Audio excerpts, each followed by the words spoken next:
How to temporarily deactivate Facebook account. Hello everybody, welcome back to my channel. This is me Pipin Bisnet, and today I'll guide you on how you can temporarily deactivate your Facebook account. Now the process itself is quite simple and quite easy, so let me guide you through. First things first, you want to go ahead and open up Facebook and log into your account. Once you open Facebook, you want to tap on the three horizontal line icon at the top right corner of your screen, and then tap on the settings or the gear icon just below it.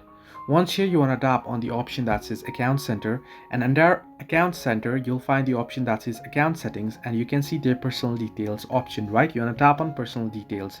Under personal details you'll find the option that says account ownership and control. You want to tap on it, and then you'll find the option that says deactivation or deletion. Tap on it and then select your Facebook account. Tap on the particular account that you wish to deactivate. Make sure the blue check mark here, the blue circle, is on the option that says deactivate account. Tap on continue. It'll ask you for password. Enter in your password and your account will be deactivated. So this way you can temporarily deactivate your Facebook account. Hope this helped you. Do like and subscribe, and do not forget to leave a comment down below if you have any further issues.